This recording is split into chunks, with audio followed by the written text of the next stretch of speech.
Thank you. Thank you very much, Rita. Thank you very much for to everybody for inviting me to share with you this work we have been doing in the last 10 years about developing precision feeding for pigs. Also, the information that I will show today to you have been tested and validated for growing animals. They have been also applied for sows, adapted to sows. And most of the concepts you can extend to other animal species also. So just with this slide, what I would like to show you is a little bit the number of challenges that producers, pig or any other livestock producer is facing today. So cost efficiency today is the main issue. So we have to reduce the cost of the production in order to improve the benefits.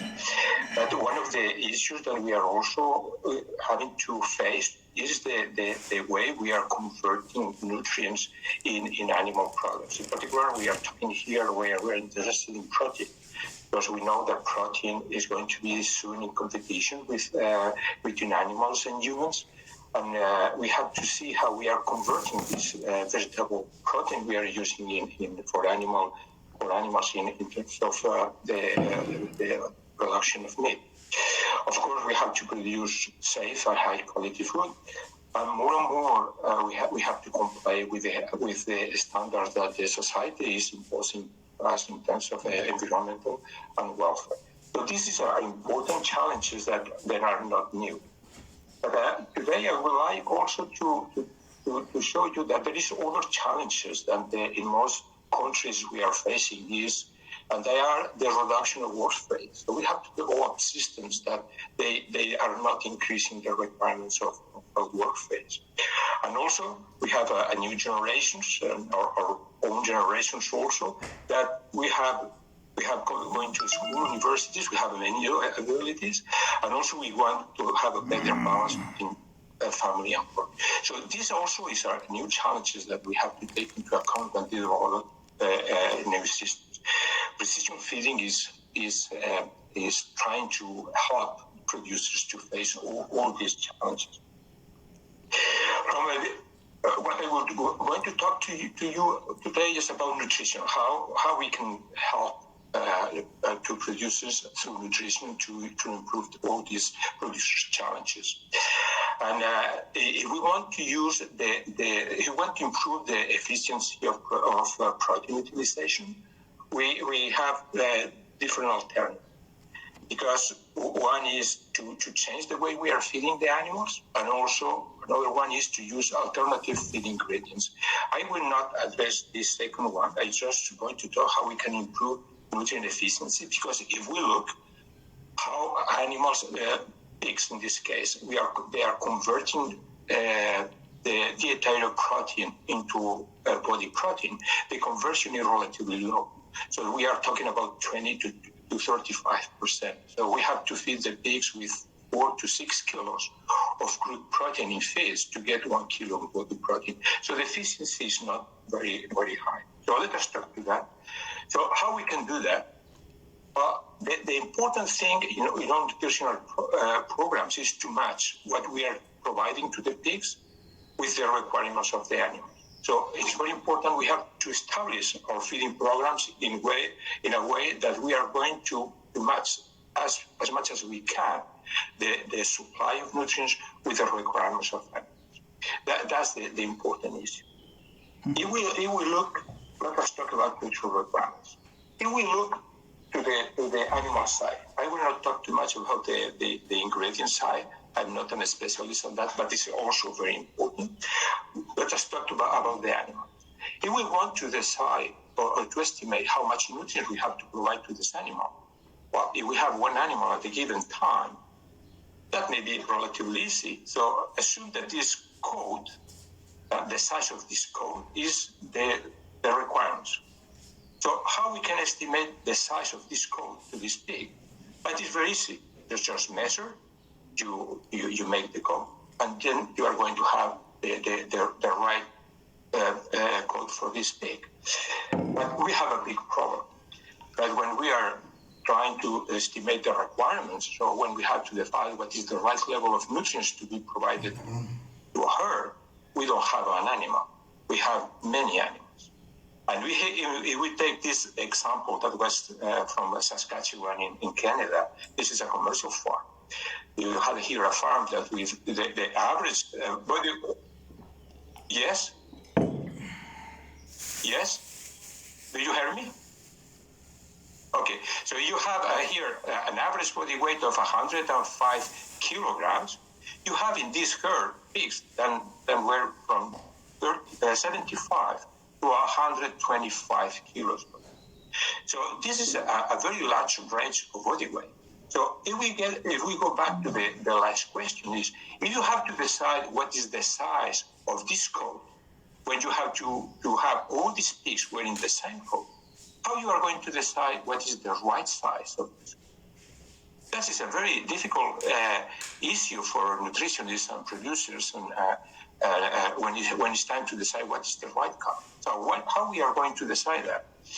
So what we are doing in practice is, because we want to maintain the herd performance, is to provide a coat that is going to be relatively high. So you are going to have few pigs that are not going to be very happy, like this one here. Few that are going to be with the right size, but many of pigs that are going to wear a big coat. These guys here, they are not going to complain. It's big, but it's okay. They are not cool. This one is going to come. So you have to go to satisfy the most demanding ones, just to be sure that your global performance is not impaired. So that's the idea of precision feeding. What we want to do with precision feeding is to deal with this variability. When we have a large variability in a herd, then we have a chance to improve the system. So that's the idea we developed 10 years ago, and we started with this idea, we did the research. So it's to develop the precision feeding. What for us was precision feeding is to develop a feeding technique in order to provide the right amount of feed, the right composition, at the right time to each animal of the herd. That's the idea we have been developing, and we are still developing at this time with all that. So in terms of the code, what we want to do is to have one code for every pig every day. So each day I'm going to see how big the pig is today, and I will make the code for him. So every day I just make the code, so the right feed. So to do that, there is three important activities we have to do. First of all, we have to measure. We have to measure each pig to estimate what is going to be the requirements of this animal. So we need measuring devices, scales for body weight and feed measurements is what we are doing today. Other measurements in the future, I hope they are going to be available to improve our system. But actually, we have to measure. We cannot control what we are not measuring. The second step is to develop some method in order to estimate what is needed by the animal according to with the measurements we are taking in each animal. We are doing actually with mathematical modeling, and I think it's going to remain for a long time, this mathematical model. And the last step is, once we have measured, now we have calculated how much we have to provide, we have to have devices that are going to provide to each pig what they need. Let us see how the system will develop works. So first of all, we measure. So each time that the pig gets to the feeder, we measure how much feed this animal is eating, and we also, time to time, we are weighing the animal. So actually, we are taking information in feed intake and weight, and we are sending this information to the central computer. The central computer is now we are going to use these measurements to calculate the size of the code. I'm not going to the details of how we are making these calculations. All this information has been published, but essentially is we measure how much weight the animal is going to get this day, how much weight is going to gain, how much protein is going to be in this gain, how much lysine, and so on. And then we are going to calculate to get this amount of protein retained. We have to provide this animal with a given amount of protein. And the feed intake just let us to convert the grams of protein that this animal will need in this day in terms of grams per kilograms, because we know how many kilos this pig is going to be. So that's the way we is calculating. And the last is we send this information to the feeder. So the feeder identifies the animal, and they is going to blend two feeds. We have one feed we call feed E. This feed is a feed that is formulated with a composition that will satisfy the requirements of the most demanding pig. When it's the most demanding, so normally at the beginning of the growing period, and a P feed that is a very low concentration in nutrients. So this feed is formulated to satisfy the requirements of the less demanding pig when it's the less demanding or something like that. So then it's just a question of blending E and B in the right proportion to each pig every day. That's the way that we did two validation trials that have been published. We can send the information and you can find easily also in the literature. So, and we compare when we feeding the pigs with precision feeding technique or the conventional system. Here in the conventional, we fed the pigs with the same feed all this group in 3 phases. So we use a 3-phase system that was is still common in our commercial facilities here in Canada. But in any case, this is a easy way to have a comparison. So the first results, the most important one is this one here. Not the most important, but very important is there. So what we see is that in terms of performance, moving from conventional to precision feeding does not change anything in terms of performance. Why? Because if both feeding programs are properly well established, we should not be expecting big changes in terms of performance, because in both we are feeding the pigs for optimal performance. But where we see a big difference is in terms of the amount of nutrients that this pig ate. So if you look to lysine was the nutrient we were controlling. In both trials we obtained that we produced the same amount of meat with the same body weight gain, with 27 or 26% less lysine, with 16% less protein, and we reduced nitrogen excretion by 20 to 30%. And of course, because protein is expensive, we also observe a reduction of feeding costs. So that's where precision feeding is going to show our important resources, is in the conversion, how we are converting nutrients into meat, into animal products. We are still working in this area, improving our method of calculating requirements and so on. And we are still observing in all our trials the same results. So this is something is consistent, that we are always observing a reduction on lysine intake and protein intake,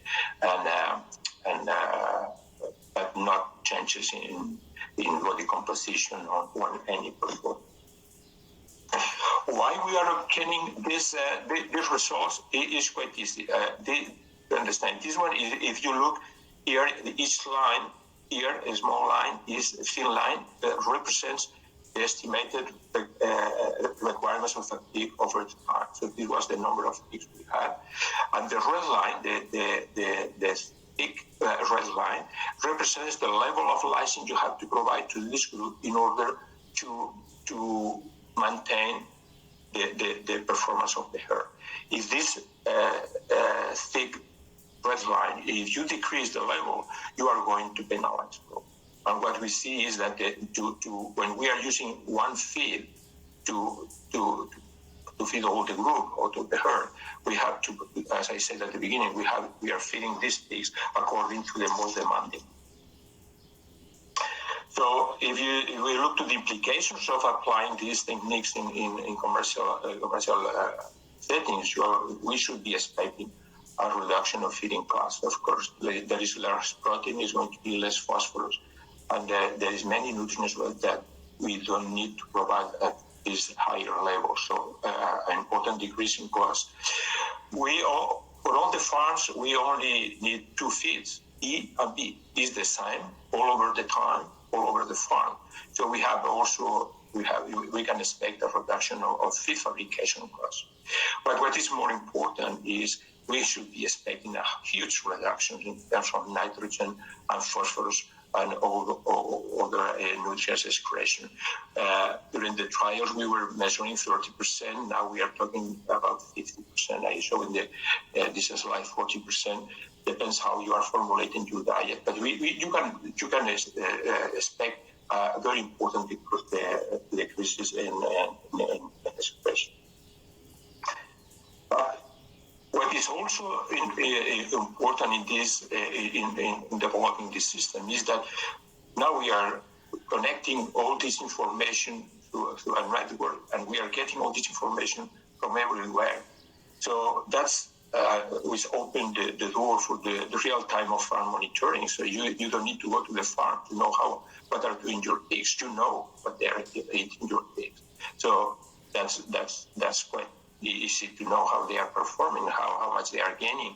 You are even very easily to estimate when these pigs are going to be ready for slaughter. That's reducing some labor requirements. But probably for you, what is most important is that's opening also the door for an automatic surveillance of the farm. So actually, we are working in that, and we are getting very nice results. I think what we are observing is that pigs that are getting sick, they start first before they reduce feed intake. They change the way they are eating.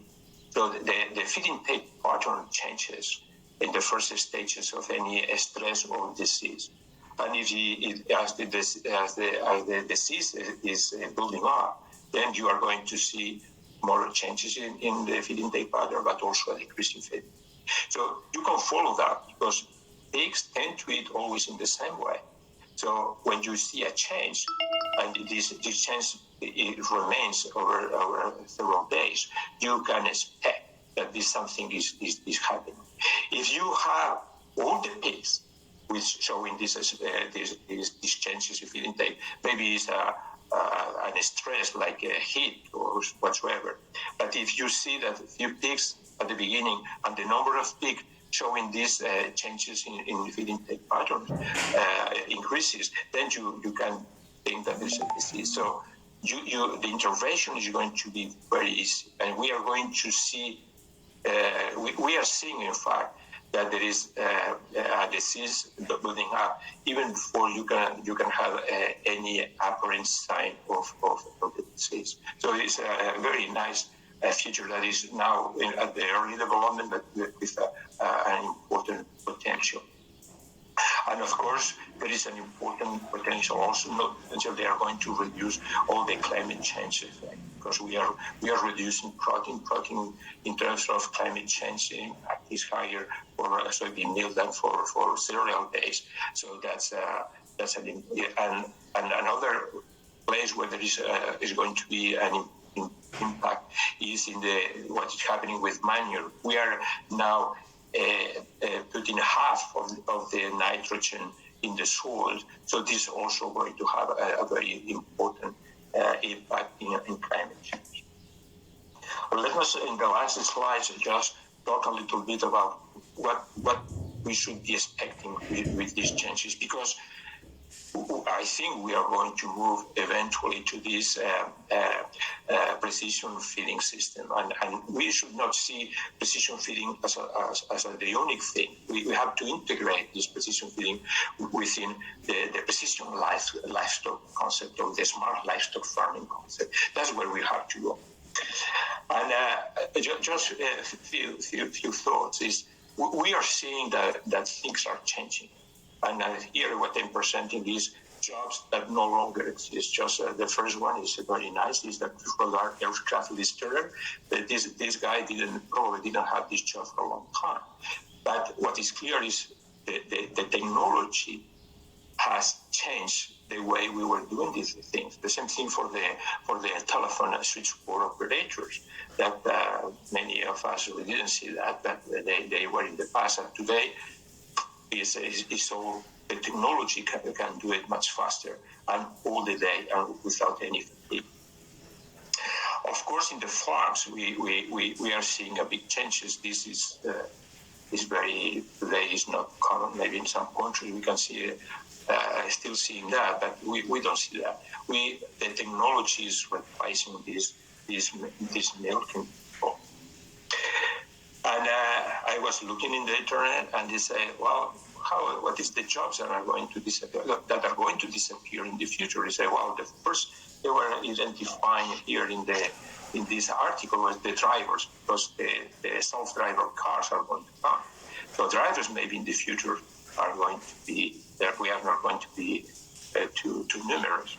They were saying farmers, but I think what means is agricultural workers, because most of the work in the farm is going to be automatic.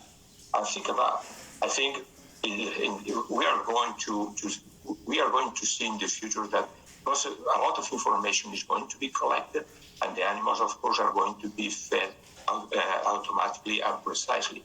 We are not going to see this systems where all the pigs are in the same place. The same thing for the concept of nutrient requirement. That is something that we are talking about in our nutritional courses.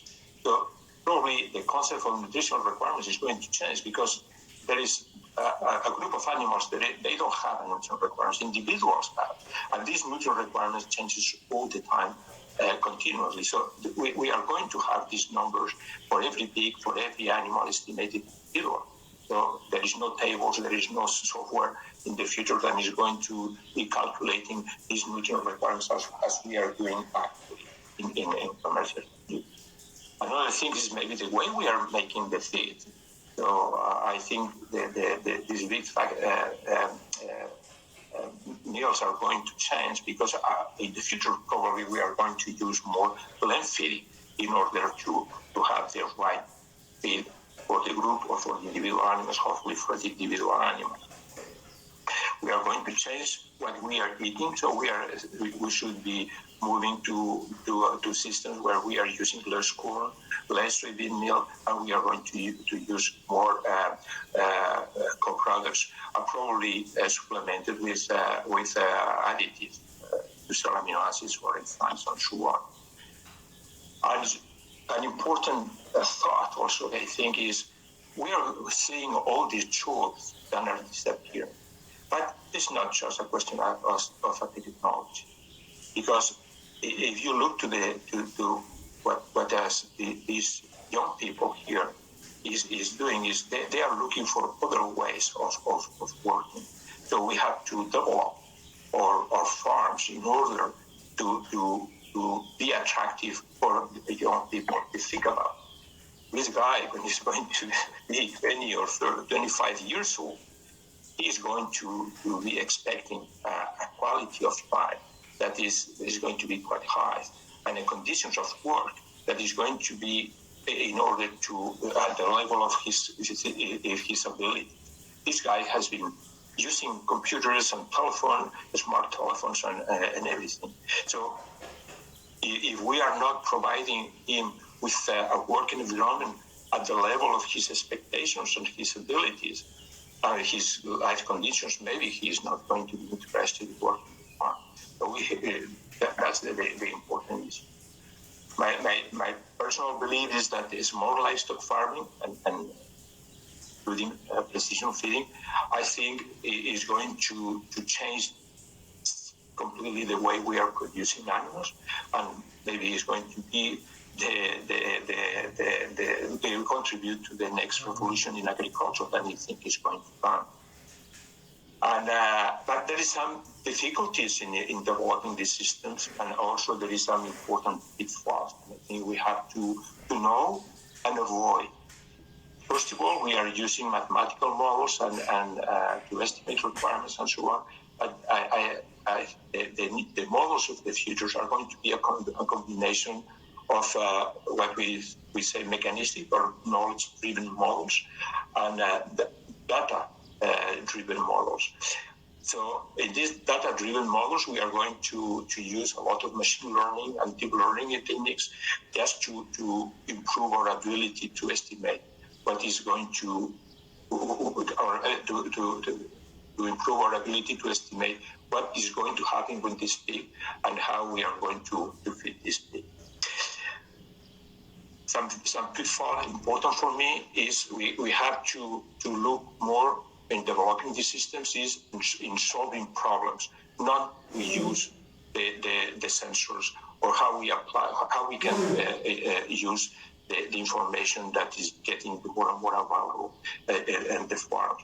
So we have to instead or use or trying to give value to the sensors and information we can collect. We have to define what is the problem we have to solve, and then what is information, what is the more relevant information we have to collect in order to solve the problem.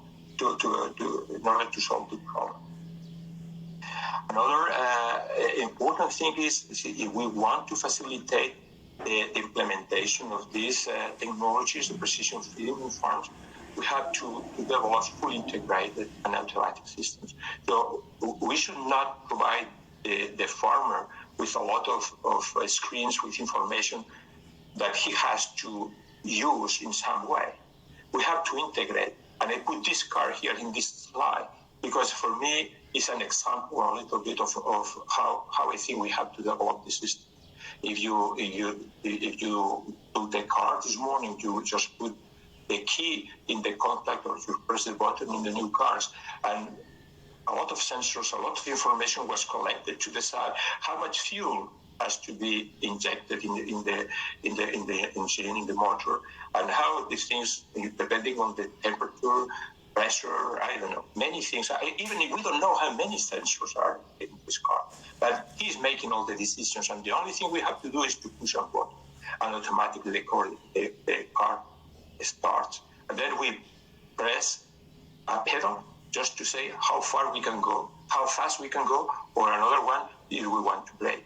But the rest is done by the computer and the controlling system. We have to think about developing these systems in this way, that we don't fill the farmer with a lot of screens and information that he has to himself to decide how to apply to optimize his system.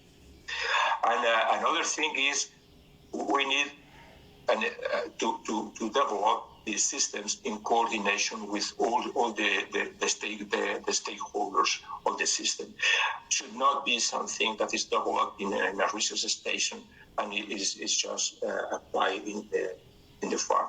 These systems are going to change the way we are producing, and we have to think about to integrate all these people to have the best way to develop.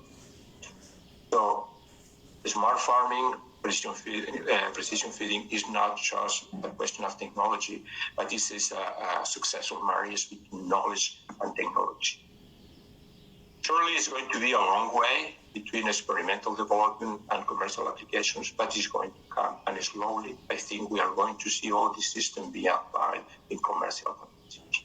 I just finished, I would like to finish just thanking all these institutions that have been supporting me for a long time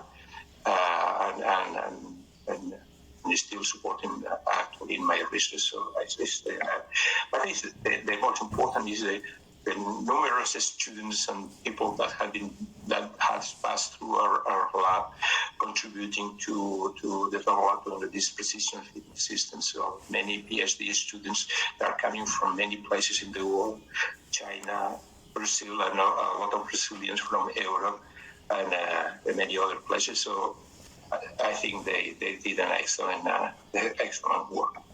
Thank you very much.